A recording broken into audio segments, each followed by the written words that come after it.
It seemed only right that we show our faces. May we join you?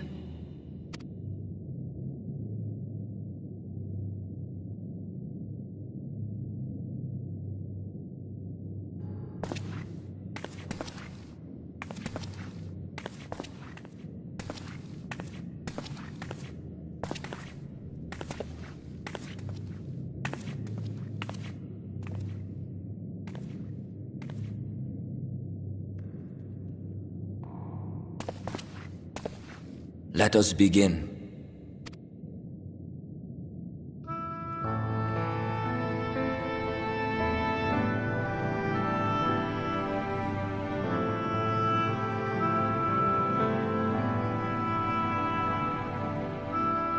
I thank you all for coming to pay respects to our fallen daughter of the night. In the light, she was known as Todia, but in the dark, we shall remember her always as Menine.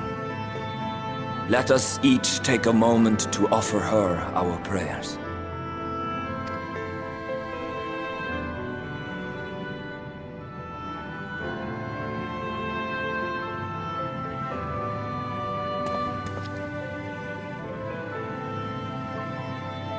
We entrust her now to the night's sweet embrace. In darkness will she be free from pain and suffering, now and forevermore. May her soul find peace in the sunless sea of heaven, and in the love we bear for her in our hearts.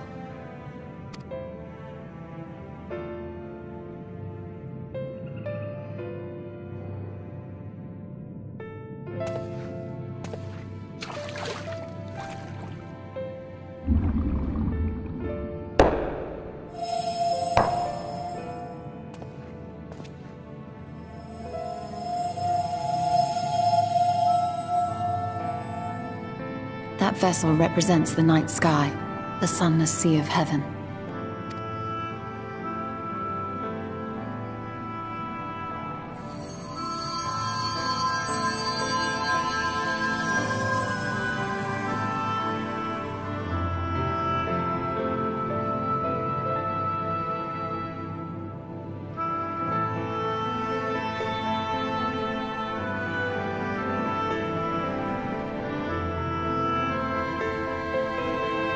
Call upon you now, O bringer of shadow, to lead this gentle soul unto the sea.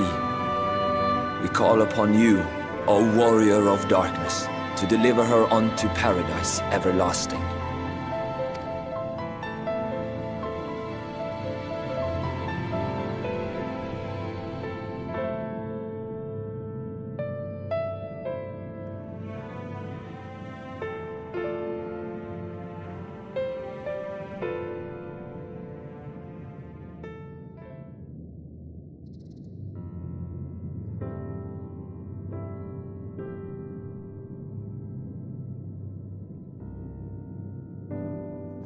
I am told you assisted in the preparations for the service. On behalf of the Blessed, you have my sincerest thanks. The enduring legend of the Warrior of Darkness owes much to the traditions of these people. And none were more ardent in their faith than Todia. She would have been greatly moved by your presence.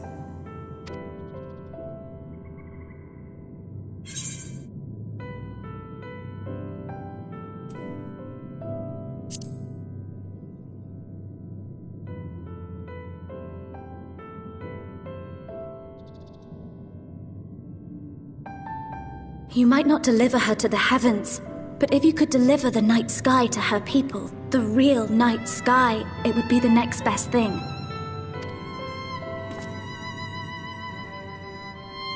Their prayers would finally be answered. They could gaze up at the firmament and see their ancestors in every twinkle of the stars.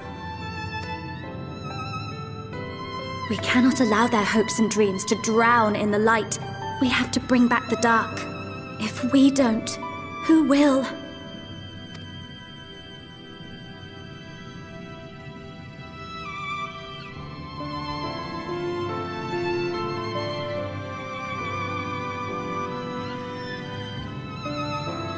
Forgive me, thinking of all those we have lost.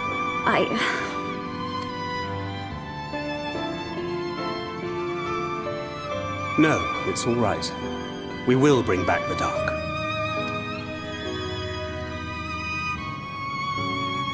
Mayhaps sooner than later, in fact.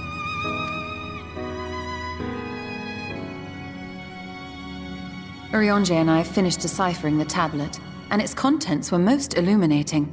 Let us reconvene in my chambers. We have much to discuss.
these paintings, they seem familiar.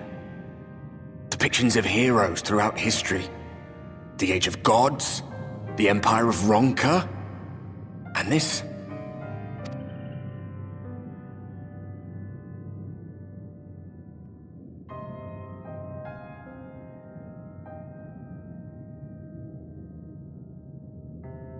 There was a man, a researcher who pored over these pieces.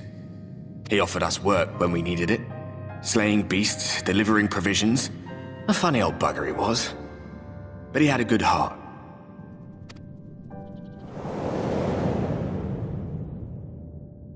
He believed this first painting dated back to a time of myth and legends, a tribute to the heroes of a long-forgotten era.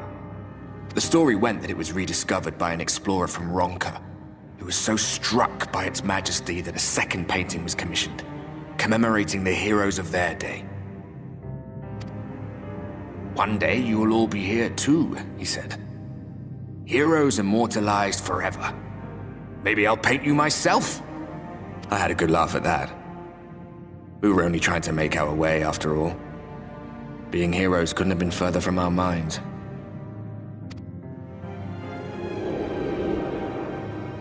But it seems he actually went and did it.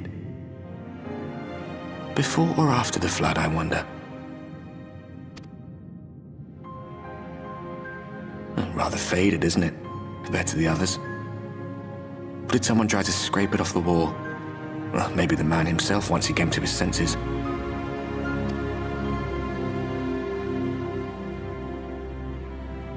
Do you suppose your deeds will warrant an addition to this collection? Or some other kind of monument?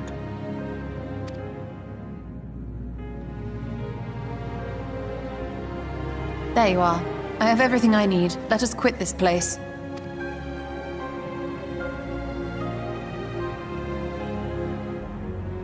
Is something the matter? We should go. The others are waiting.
Strange. The others on patrol should have returned by now. Our food will be overcooked if we wait any longer. We will just have to start without them. Would you call Master Matoya and the others?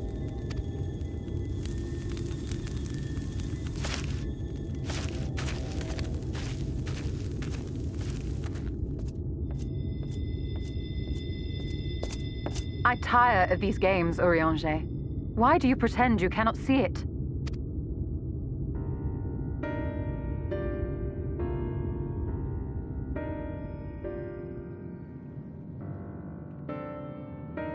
The blessing may spare him the fate of becoming a Light Warden. But you cannot be blind to the nascent corruption. He is not as he was in the Source.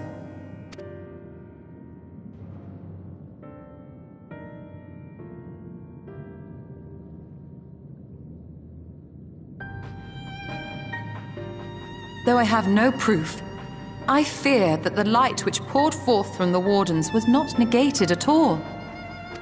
I fear it was absorbed, that he has been suffused with their light.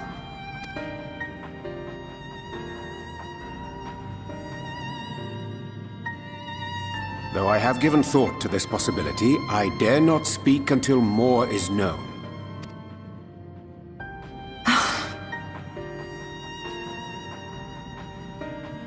By the time you deign to enlighten us, it may be too late, if it is not already. Urianger, I know full well, after all these years, that you have only the best of intentions. But that does not make it any easier to put my faith in a man so infatuated with secrecy.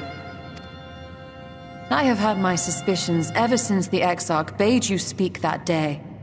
But now I must ask. The 8th Umbral Calamity and all that followed. Everything you claim to have seen. Did you?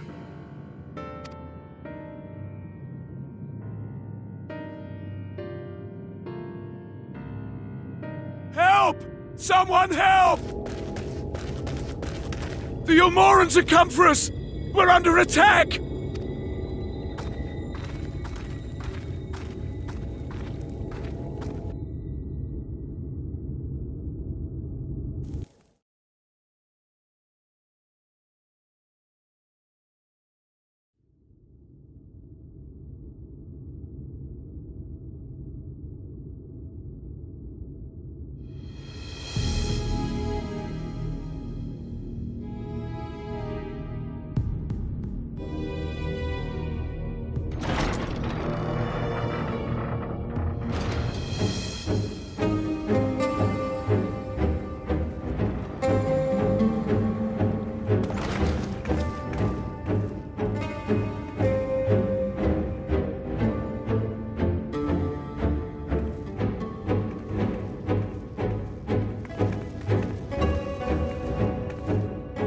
Lord Forthry, how good it is to see you. How long has it been? Not since your inauguration, unless I'm mistaken. Too long, at any rate. May I say how humbled I am to be invited not only into your city, but your home. You are as generous as ever. And you as disingenuous. Let us dispense with the pleasantries. This merry band of dissidents people are calling Warriors of Darkness. They have slain Sin-Eaters, and by all accounts the Crystarium is complicit in their villainy. And now I hear reports of your people obstructing my soldiers, so I must ask, what exactly do you think you are doing? I might ask you the same thing. It should be clear, even to you, that defeating the Light Wardens represents the world's only hope of survival. Even now, the people of Lakeland and Ilmeg rejoice in the return of night. For 100 years, they yearned for a means to fight back against the Sin-Eaters, and at last they have found one. Yet you choose to stand idly by and do nothing. Why? Why? Because this hope you cling to is nothing more than a fever dream, an exercise in futility. Even should you slay the Sin-Eaters, the world as we know it is beyond salvation. With what little land and resources remain, the people would be free only to starve. Before long, they would turn to violence, then to war, and ultimately usher themselves unto oblivion. They require a firm hand to shepherd them from the edge. The hand of a king. Nay, a god. I will see their dreams fulfilled, their wishes granted. I will give them peace, order, and they shall never want for bliss.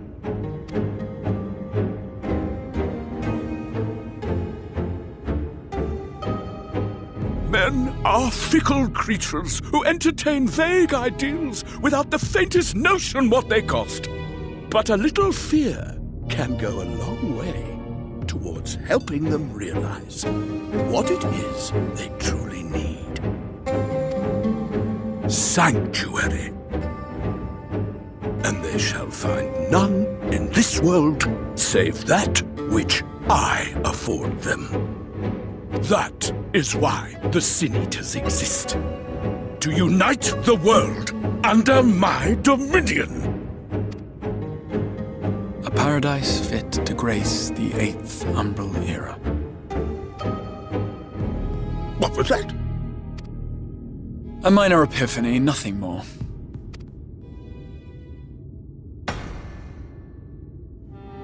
You have always held sway over those around you. Those who defy you must submit or die. What sits before me is the inevitable result of bloated privilege and unchecked power. But man is more resilient than you think. His achievements are not the product of violence and bloodshed, but compassion and understanding. This calamity is but another crisis to be overcome. And we will, once we eliminate the Sin Eaters. You poor deluded fool. These people care not for the morrow. They care only for the now. And the contentment they lack. What good is a paradise to them if it is 1,000 years in the making? Or even 100?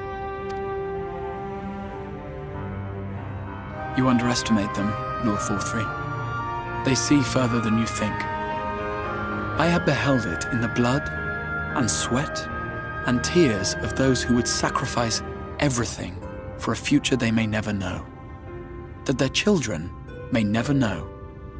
I have beheld it in the hopes and dreams of those who came before, which we bequeath to those who come after, that they might in turn build upon the foundations laid by our forebears. These are the bonds which hold man and his world together, not your gilded chains, and I will resist your every effort to shackle him. In summary, you will continue to support the villains hunting my Sin Eaters? With tremendous enthusiasm, for I have faith in the future they would build.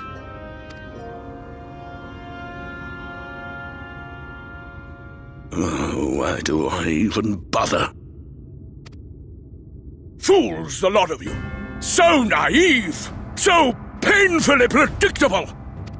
Did you imagine I did not know your mind? That I would wait until after this meeting to dispatch my forces?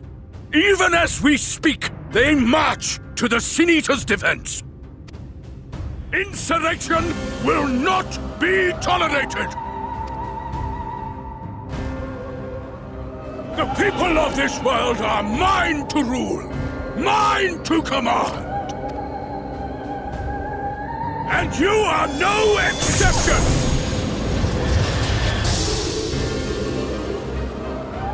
What? How did he... Insolent swine! I will not stand for this! Do you hear me?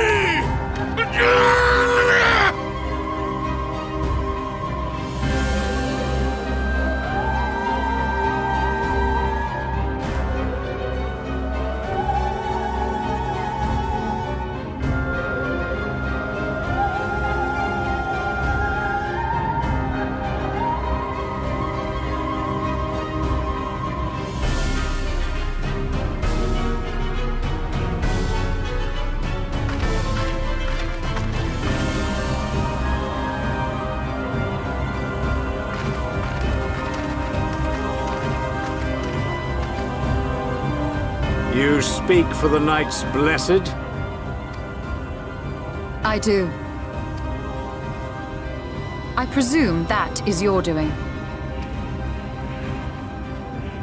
If you have come to parley, I must insist that you first return him to us. You're in no position to make demands.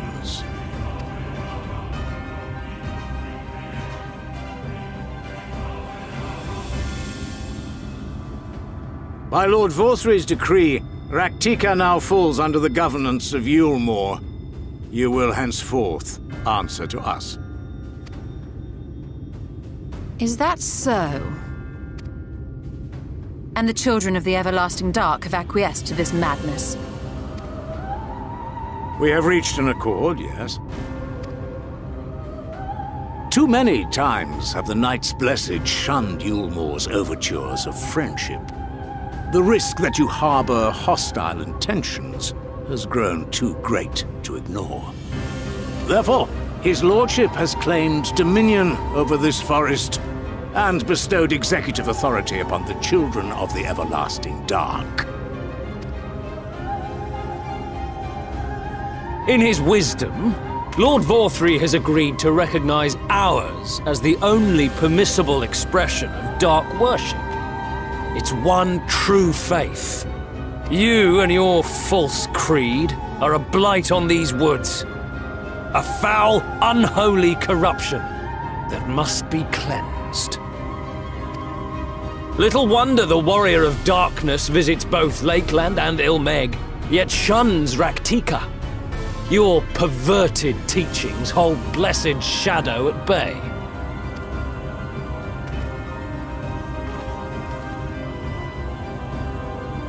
You have accepted the yoke of Yulmore to spite us, then? Fools. Darkness will never return to these skies while they hold sway. Those of you minded to obey his lordship are to make for Woven Oath with all haste. We will leave you, that you may have time to prepare. Woven Oath? Are you suggesting we abandon our faith to join those zealots?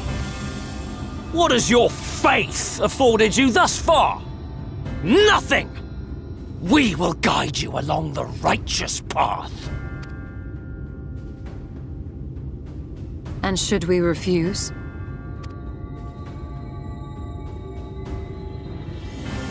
Anyone found here upon our return will be considered a traitor to Yulmore, and dealt with as such.